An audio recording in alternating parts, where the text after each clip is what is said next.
When the attack came, the Marines held them off long enough for us to hide.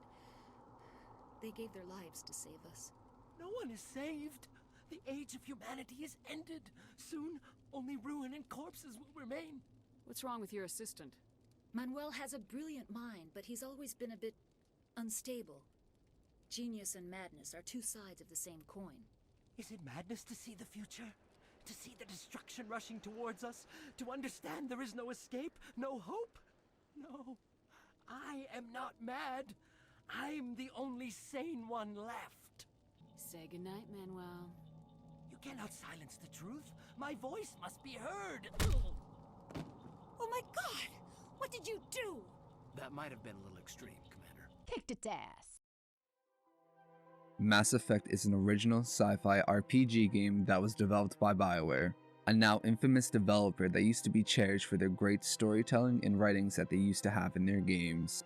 And Mass Effect was their best game yet. Mass Effect offers a story where you play as Commander Shepard attempting to save the galaxy from a rogue Spectre and an ancient Lovecraftian evil. We'll get to that part later, don't worry. But don't fret about it because you're not alone in this desperate attempt to save the galaxy. By the way, this video is going to have some spoilers about the game, so if you plan on playing these games blind, which I suggest you personally do, go play them. What could I say, Mother? That you're insane? Evil? Should I explain how to kill you? What could I say? For when you meet your courageous companions in these games, you'll soon learn why people wrote novels worth of fanfiction about this game. Alright? Cool. Back to what I said earlier about some fanfiction. This game is special for a lot of people. You can tell this by how many millions of words are dedicated to writing some of the most absolute vile filth to ever come out onto the internet. Now, before I continue, I have this problem. I don't know how to categorize this video. At first take, I was writing a game review, and then that game review turned into a retrospective, and then that retrospective turned into a 4-page thesis on why Quarians are the space Jews of this game. I soon had a revelation then about this project. It was getting a little bit too big and a little bit too confusing for me. So I need to break it down into more smaller, manageable segments. I put a layout of the segments of this video down in the description for you guys, so that way you can just jump around to the parts of this video that just seem a bit more intriguing to you.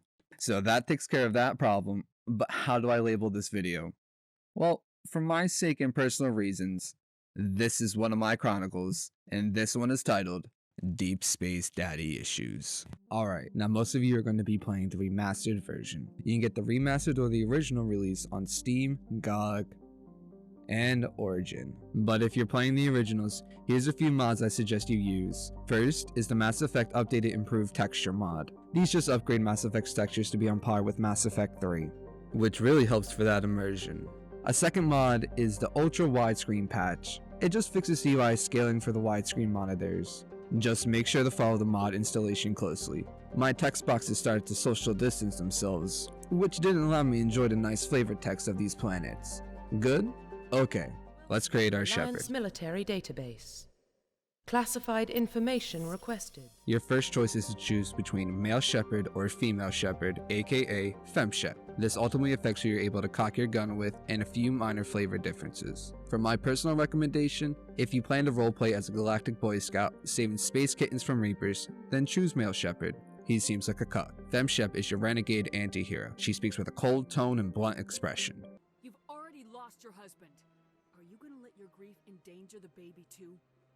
You can make a range of different appearances for your Shepard. You can have the ultra standard pretty boy, or you can make your waifu. Up to you. For my playthrough, I modeled my Shepard after someone who gets things done, has a good sense of humor, and doesn't play around. Meet Son of a beasting! Rochelle Shepard. She's a good fit, don't you think? Next, we choose our background. We have 3 choices here. Earthborn, you grew up on the harsh streets of Neo Shanghai in a street gang selling body pillows and spice. You joined the military at 18 because your SoundCloud didn't quite take off as you were hoping for. Colonist, you were living in space cowboy land. Slavers came and enslaved your family. You hid until Alliance came, then you enlisted to take xenophobic, motivated revenge. And lastly, Spacer. You're just a military brat and it's the only one with both of your parents are alive, so no Disney story for you, sadly. Next, we choose our young adult military romance background. You held the line against enemy waves of Batarians. That's the good option. Or you were playing StarCraft and sent your Marines for the final push because the timer was running low, and I'll be damned if I do this mission again. That's the evil option. And the final one is you were Ripley from Aliens. Have you faced an Asari commando unit before? Few humans have.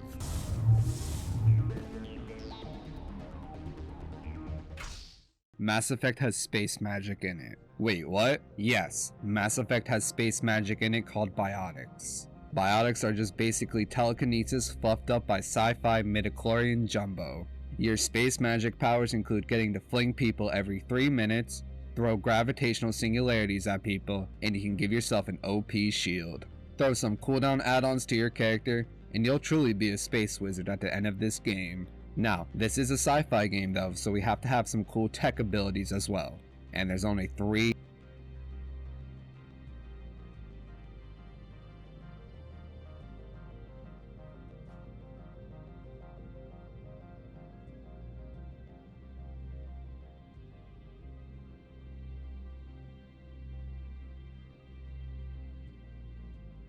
Yeah, just don't pick engineer and save yourself some time.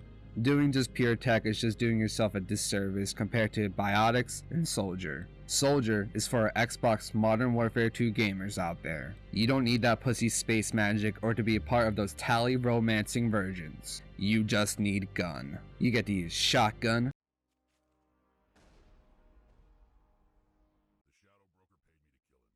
pistol, a sniper, or you could just use an assault rifle. Assault rifle is probably the best one. It has the fastest fire rate, has a large heat absorption, it can just be as accurate as a sniper rifle. It does all the other guns' job just as good as they do. Plus it also outputs the most DPS compared to any of them. But what are you going to be DPSing though? Well, for enemies, you get 2 classes of them. You have organic enemies and synthetic enemies. The Geth. Geth first appear as basic foot soldiers. These foot soldiers just run, take cover sometimes, but mostly they're just cannon fodder for you. Then you get the cool parkour sniper Geth. They jump around everywhere and shoot a big laser at you. It does a lot of damage. You get rocket Geth, and say it with me here, rocket launcher, that shoot rockets that do buttloads of damage. Then after that we get our beefy boy Geth. They just run at you and shoot. Wait, what was that? Oh god, why is he going so fast? Now say you want to kill aliens instead. Then we're in luck because this galaxy is full of exotic life forms. And a bunch of them yelling. Do you get to fight bands of Turian mercenary companies? No. But maybe you get to fight some Solarian covert op teams. No, you don't get to fight them either. But you do work with them this one mission. But let me not get ahead of myself here. Don't worry so much. We'll see you on the other side. Alright, well, what about Asari Commandos? They're described as these deadly biotics who trained for 90 years in the art of war. Surely these guys provide a formidable challenge for us. And they just unlocked me for 5 minutes. Nice. I just want to say, looking back over gameplay footage, thank god everybody was too concerned with pixelated sex scenes when this game first came out. Because combat gameplay is just uninteresting at best and completely intolerable at its worst. It just doesn't feel like you have that much impact most of the time in fights. Fights just consist of you firing your gun at your enemy until they play dead because they feel bad that you're shooting them with the equivalent of a space super soaker. Back to business though. The point being that a lot of enemies just feel the same, which they basically are. You get 3 archetypes with enemies.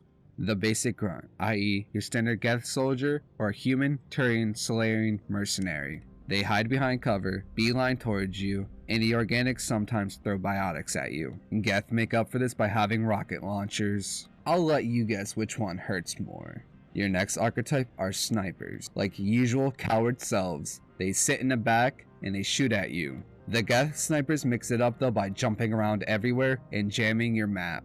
And lastly, the big beefy boys. For organics, you have Krogan, and I want you to take this warning now. When you see a Krogan charge at you, you run. There are also, and I put this in quotes, boss fights in the game too. At the end of the main missions in this game, you usually get to fight a boss. Most of the time, this is just some normal enemy with a gimmick attached to it. It's a real shame because the game Trilogy could never really do a good boss fight. The closest they ever did was in Mass Effect 2. But hey, at least Mass Effect 1 does have a final boss fight in it, unlike Mass Effect 3. But that's just gunplay. There's a whole other part of this game. The other side of it's the RPG side of things, where you just run around maps, taking in the environment, and talking to the Denzians of the galaxy. They author either quests or just some flavored background knowledge of the area. This is where most of your playtime is going to be spent at. And then lastly for gameplay, I need to talk about the Mako. The Mako sections in this game are the variety of gameplay that all the hip young developers want to have in their games. The Mako is a bouncy house on wheels. What do I mean when I say this? Well, just take a look at this clip here. As you can see, all I'm trying to do is go forward. So yeah, it doesn't control the best. It just likes to bounce around with every object it comes into. Though, this isn't always a bad thing. After playing this game multiple times over the years, I can say this confidently. I have never gotten stuck with the Mako. Maybe I'm just either incredibly lucky or the Mako's wonky physics actually work. Though I can only recommend that you just drive straight through the missions that have you in the Mako for certain sections. Unless you really enjoy physics platformers, of course. Moving on, let's get the level design. During main missions, all the areas are unique and decently sized. You get to see an Arctic base on a snowy planet. You get to see an ocean world with a hidden research facility on it. Though the texture work for these worlds aren't the best sometimes, they're not going to win any prizes, but I'd catch myself gazing off into the distance here and there, letting my mind wander about how these people lived, what trade did they do, and how their life changed when the Reapers came. Outside of that, levels for exploring planets are poor.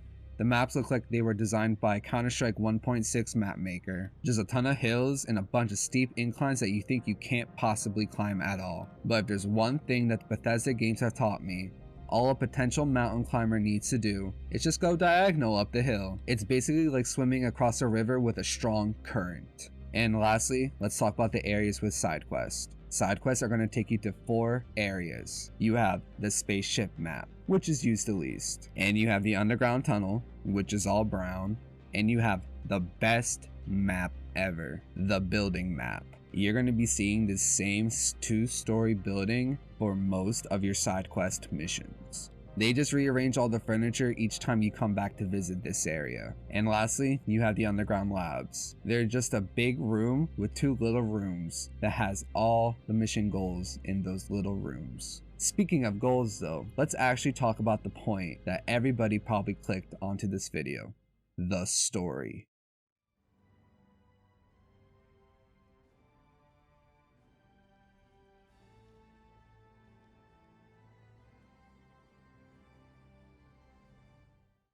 Picking up where we last left off, we just made our shepherd, and we're now being introduced to our ship, the SSV Normandy. It's an advanced stealth ship built by humans and Turians. And speaking of Turians, meet Nihilus. He's here to evaluate our skills on becoming a Council Spectre. Spectre stands for Special Persons for Espionage, Combat, Tactical Reconnaissance, and Enforcement. Some notable members of our crew: the pilot Joker. He doesn't have that nickname because of his sarcastic sense of humor, or that's what the lore says anyway. Our first companion Caden, we'll touch more on him later. Dr. Chakwas, who's our doctor/surgeon, and has a charming voice as well. That's what actually set it off. Unfortunately, we'll never get the chance to find out. And lastly, the most important member of our crew, Captain Anderson. He's the dad that you always wanted growing up. Anderson and Nihilus brief us on our objective on Eden Prime. Our goal is to collect a Prothean artifact. What's a Prothean? The Protheans were an extinct alien race that existed 50,000 years ago without an explanation of their disappearance. Oh, let me not forget about our squad mate Jenkins. On Eden Prime, we also meet our second companion, Ashley. She's a female soldier who got her whole squad dead. So let's have her join us. BAM! Nihilus is dead, shot by our big villain of the game, Saren Arterius. Saren isn't your deep villain we're used to. He's more of a force of evil than an actual person. Which makes sense in hindsight, since he's just a puppet for a big, metal cuttlefish. At the end of our mission on Eden Prime, we find the artifact. And depending on your sex, either Ashley or Caden will go up to the artifact. Being the hero that we are, we push him out of the way before it activates. And it gives us visions of our complete, total annihilation of all organic life. We awake back on board our ship. We tell Anderson about our visions that we had. He tells us that we have to tell the Council. The Council being the main galactic government in this game. It's an oligarchy comprising of Asari because they found the Citadel first, Solarians for being the second on the Citadel and their great intelligence, and Turians for the strong disciplined military. What about humanity? Well, with us and most other species, we only have an embassy. And meet humanity's ambassador, Udina. He's a bit of an ass. To prove you could get the job done. Instead, Nihilus ended up dead and the beacon was destroyed. And that's why I hate politicians. We go to the council to tell them about Saren's evil plot to bring all organic life to an end. And look, Saren's here. He convinces the council to dismiss our claims of Reapers because of racism. Welp, we need proof of Saren's betrayal to all life in the galaxy, which has us meet most of our companions, so let's start talking about them. Ashley Williams. She's the main soldier of your squad. She's good with all guns and can wear heavy armor. Her personality involves being very prideful of her and her family's military service. Her grandpa lost the first contact war. She has a combative ego, is brash, and is space racist as well. Not so fast, LT. Commander Shepard will need you to arm the nuke. I'll go with the Solarians. With all due respect, Gunnery Chief, it's not your place to decide. Why is it that whenever someone says, with all due respect, they really mean kiss my ass? If you decide to have her in your cockpit, she'll read some poetry to you. Cannot rest from travel. I will drink life to the lees. All times I have enjoyed greatly, have suffered greatly, both with those that loved me and alone. Is the rest of your life story this dull? Kaden Alenko, a human biotic that has the personality of a sad-faced balloon. Seriously. He doesn't stop complaining. He gets a lot of bad headaches because he has space magic. It's not like he can't just take drugs for the pain, but oh well. He also had to go to this special school as a kid to train his biotics. His teacher was a space racist Turian. Notice the theme, by the way? Anyway, Kaden killed him with his space sorcery. Kaden's girlfriend at the time wasn't into the whole homicide thing, and that made Kaden sad. Kaden is your bottom bitch of this squad. Garrus Vicarian. Garrus is a C-Sec officer at first. He quits his job to join us because he's your bro. He will be your favorite companion. Anyone who claims otherwise is just plainly wrong. I couldn't find the proof I needed in my investigation, but I knew what was really going on. Saren is a traitor to the Council and a disgrace to my people.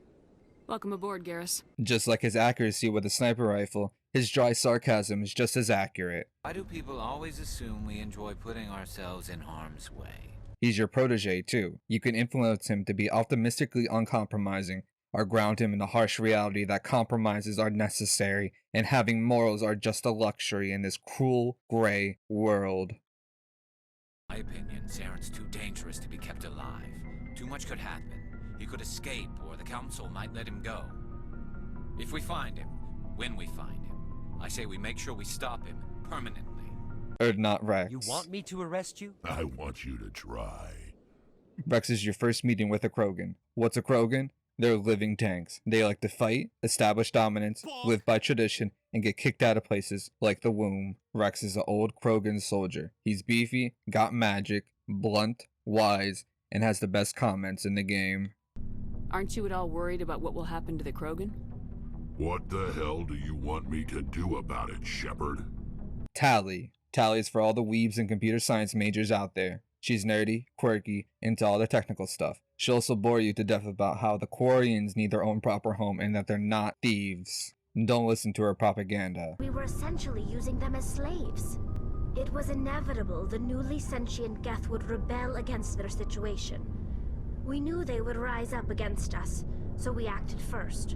Liara, the final companion you get in Mass Effect. Liara is your wizard, and just like a wizard, she's a shy nerd into archaeology. Only take her to combat zones that took place over 25,000 years ago. But hey, she fills out the lesbo sex scene of this game. After getting all of our companions, we prove Saren's involvement from the evidence that Tally gives us. Eden Prime was a major victory. The beacon has brought us one step closer to finding the conduit. That's Saren's voice. This proves he was involved in the attack. The Council makes us a Spectre to send us after him. This is where Mass Effect finally opens up. You have 3 main missions to choose from, plus a plethora of side quests. The 3 main missions are to rescue Liara, kill Liara's mom, and to save a dumb colony. I chose to save Liara first. The mission for Liara was clearly designed to be the first mission most new players would choose. Dr. Liara Tassoni, It starts with a short Mako fight, goes to underground ruins to finally are trapped by a Prothean stasis shield, and ending with us fleeing a cavern collapsing in on itself. Nothing too interesting to talk about this mission, really. After every mission, though, we have a team debriefing. They're pretty cool and serve to paint the bigger plot of Mass Effect. Saren. Prothean. The Protheans. Protheans. The Protheans. The Protheans were the Protheans. The Protheans were. Damn. We also get to report to the Council, so let's do that. I don't need this. Communications cut, Commander. Next mission is killing Liara's mom. We go to the planet of Novaria, where we're introduced to a capitalistic, corporate-run planet. The Executive Board does everything in its power to protect the privacy of our client corporations. Our job here is to track down Benezia, and the only person who has information on her whereabouts doesn't want to talk to us. That person being a corrupt corporate Solarian. With any transient population, unreliable consumer bases, tax dodgers probably. What's that? Aren't all corporations corrupt, X? Yes, but it's only wrong when you steal from the company. Stealing from others is just, as we say, good business. And look at that. That corrupt Solarian's assistant is actually an undercover cop. She wants us to break into an office and recover blackmail evidence against a corrupt shill. And look, there's more corrupt police officers. This time, though, they're trying to kill us. Regarding their fate, I think Rex says it best here.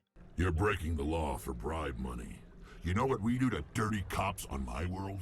Let's see if you can walk. I can break you. Now's a good time for me to mention about the Paragon and Renegade system in Mass Effect. Paragon is where you go around acting like a galactic Boy Scout, and Renegade's punching people in the face simulator. I'll let you guess which one is more fun. You bitch! The Renegade Paragon system only really affects dialogue options. The higher the meter, the more easier time you'll have convincing people or intimidating people. Analeus is paying you to shake this place down. That makes you a criminal. I can kill criminals. He ain't paying me enough to take on Spectres or Alliance troops or whatever. It's a good system that really adds to roleplay and it adds to replayability. I also like that both the Renegade and Paragon options are practical and make sense in this game, unlike in the next games. Back to the plot though. We give help to the space cop and she tells us where Benezia is at, so off we go into another Mako session. Just drive past this very long area so you can reach the labs that Benezia is at. At this place we're going to be introduced to the Rachni. They're just space bugs. We're also going to be fighting the infamous black box bug too. It turns our characters into literal black outlines of each other. Thankfully, this bug is only present for the first half of this lab, and it's gone by the second to last half of this mission. Back to Rachni. The Rachni are giant space bugs from Starship Troopers that almost took over the galaxy. Saren and Benezia are trying to make slaves of them here. We find Benezia after much searching, and it's time to have an exchange of threats and words. Have you faced an Asari commando unit before? Few humans have.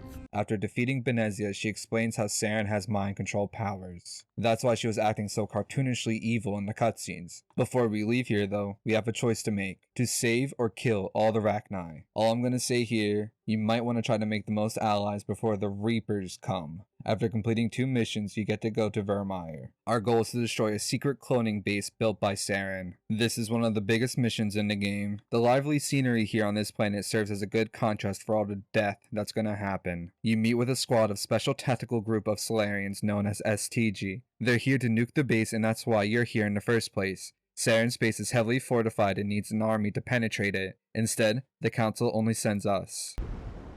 We are the reinforcements. What? You're all they sent? I told the Council to send a fleet. Before we can start the infiltration into the facility, Rex is upset. Remember that joke earlier about Krogans being kicked out of the womb? I wasn't joking. All Krogan are affected by a virus called the genophage. It only allows 1 in 1,000 Krogan able to have kids. This slow genocide was made by the Solarians and administered by the Turians. Saren's research base has a cure to the genophage. Rex doesn't want to destroy it, obviously, but we need to in order to prevent a cloned Krogan army. Rex either lives or dies if you have enough Renegade or Paragon points. If you don't have enough, he'll be shot by either you or Ashley. Kirei, the STG Solarian commander, needs either Ashley or Kaden to help direct his team during the assault. This choice changes the final location of the mission. After a short speech by Kirei, All know the mission and what is at stake. I have come to trust each of you with my life, but I have also heard murmurs of discontent. I share your concerns. We are trained for espionage. We would be legends, but the records are sealed. Glorying in battle is not our way. Think of our heroes. The Silent Steppe, who defeated a nation with a single shot. Or the Ever Alert, who kept armies at bay with hidden facts. These giants do not seem to give us solace here, but they are not all that we are. Before the network, there was the fleet. Before diplomacy, there were soldiers.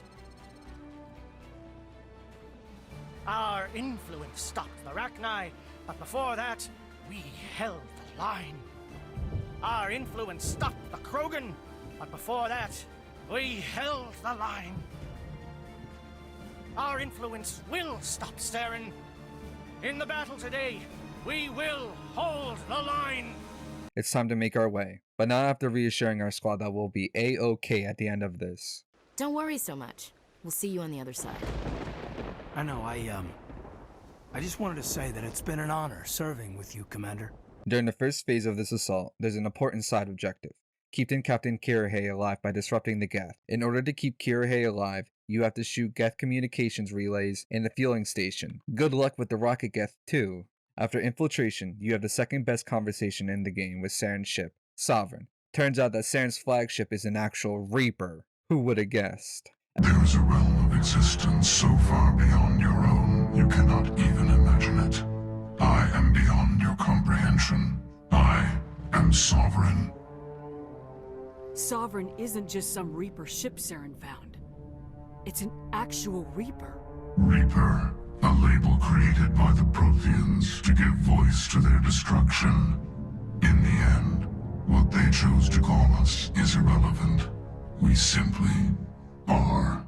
Existential crises aside, let's blow this place. But here's your most important choice, whether to save Ashley or Kaidan. Saving Kaidan is your best choice here. 1, he has space magic. 2, he's a bit more interesting in Mass Effect 3 than he is now. And he also doesn't have a ridiculous outfit in 3, unlike Ashley. Save Ashley only if you want to romance her later. Return to the Normandy, face some sad music, and let's visit this colony that I mentioned before. Zeus Hope, a human colony that's under attack by the Geth. This mission is okay. When you first get there, you can tell that something's off. Just listen to this music. Just a lingering pain from the last attack. I'll be fine. The reason why everything is off, because everybody here is being mind controlled by a giant plant alien. We find this out after visiting the big evil corporate office that everybody worked at. We kill the plant, talk to a green Asari, maybe have some space sex, and we go home. Now it's time to head back to the Citadel and warn the Council about Saren reaching the conduit and bringing the end to us all. Their response is to just sit on their hands and hope it goes away. Also, surprise, Udina backstabs us. It's just politics, Commander. You've done your job, now let me do mine. We've locked out all the Normandy's primary systems until further notice you're grounded. Nobody stabs me in the back, Udina. Nobody. It's okay though, because we have Captain Anderson. He tells you to sit down, have a drink, and ask you whether we should fight the cops or if he should punch Udina in the face so you can escape. You know the right choice to make. And now we're off to Ilos to save the galaxy. Ilos is laid out like the rest of the missions. At first you need to lower the gate in order to continue your pursuit of Saren. You do that and oh boy, another Mako session, and we're also banished to the Shadow Realm as well. Open the gate, drive through the tunnels, and then encounter the best conversation in Mass Effect. I would spoil it for you, but I personally want you to experience this. Search it on YouTube or play Mass Effect yourself. I personally believe it is the epitome of Mass Effect's great writing. We go after Saren through a mass relay at the end of the tunnel and wind up at the Citadel. After fighting with Geth, we confront him. If you have enough Renegade/Paragon points, you can get through to him and have him kill himself. After he's dead, you get presented the choice of either saving the Council or letting them die. That choice is personally up to you. For me, I like to save them, because I want them to live with their failures because death is too easy of an escape for them. And yeah, you get a final boss, Sovereign gets destroyed, and we roll credits.